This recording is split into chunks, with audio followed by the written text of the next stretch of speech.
I've been thinking about this a lot. What makes an artist relevant that hasn't released new music in decades?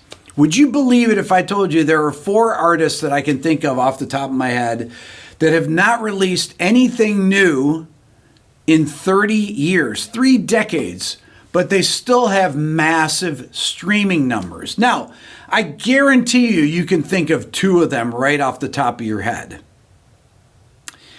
And if you said Nirvana, that's definitely one of them. So Nirvana has 31.4 million monthly listeners on Spotify. They have 2 songs on Spotify that have over 1 billion streams. Smells Like Teen Spirit, 1.95 billion. And Come As You Are has 1.2 billion streams. Another band, surprisingly, The Police. The Police have not put out a record since they put out Synchronicity in 1983. The Police have 29.1 million monthly listeners. They have 1 song over 1 billion, which is almost 2 billion plays, which is Every Breath You Take, which happens to be 1.95 billion plays as well. If you look at the way that Spotify lists the top 5 songs on there, they're all from different records, which is pretty unbelievable. Every Breath You Take, Roxanne, Every Little Thing She Does Is Magic, Message in a Bottle, and Don't Stand So Close to Me. So to me, this is really obvious why The Police is on this list. The next on this list is Queen. Queen hasn't released a record since Freddie Mercury died. Queen has 52.6 million monthly listeners. I've talked about this on here, how insane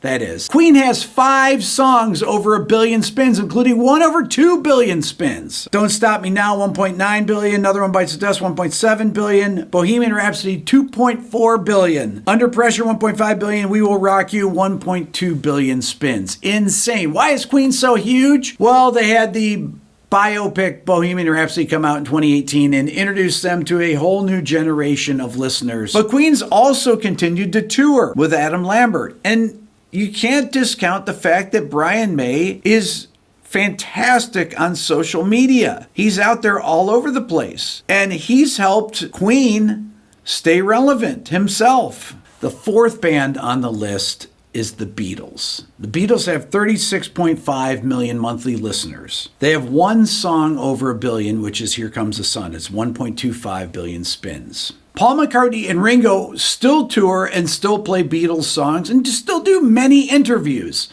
although not on this channel. And people are still covering Beatles songs. As a matter of fact, Beyonce's record, which just dropped, has a great version of Blackbird on it. So Beatles songs have been covered forever by all types of artists, including people like Wes Montgomery, A Day in the Life that he put out in 1967, and George Benson, The Other Side of Abbey Road, came out in 1969. People were covering the Beatles right when their records were coming out. They were doing covers of them, and they've covered them ever since then. Well, let's talk about some other groups.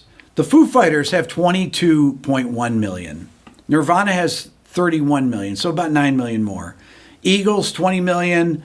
Led Zeppelin, 18.1 million. Pink Floyd, 18.7 million. Prince, 10.9 million. That's surprising to me. What does that mean? Maybe since the Police only released 5 records, there's just a limited amount of music out there. Maybe because Nirvana only released 5 records. If you think about, well, you got Bleach, then you had the Incesticide, which was a bunch of B-sides. Then there's Nevermind, then there's In Utero, and then there's the Unplugged. That's 5 records. Yeah, there were some other things after, some extra releases, but they had basically 5 records. Queen had more than that. The Beatles had 13 in 8 years, but there's a limited amount. Why is it that Pearl Jam has less monthly listeners and Foo Fighters has less monthly listeners than Nirvana? Maybe it's because Nirvana never got old. Kurt Cobain will always be 27. My kids really relate to his music. They relate to his lyrics when they see him. Even looking at their Teen Spirit video, it looks like something that could be on TikTok now, that somebody would do with like this faux Nirvana thing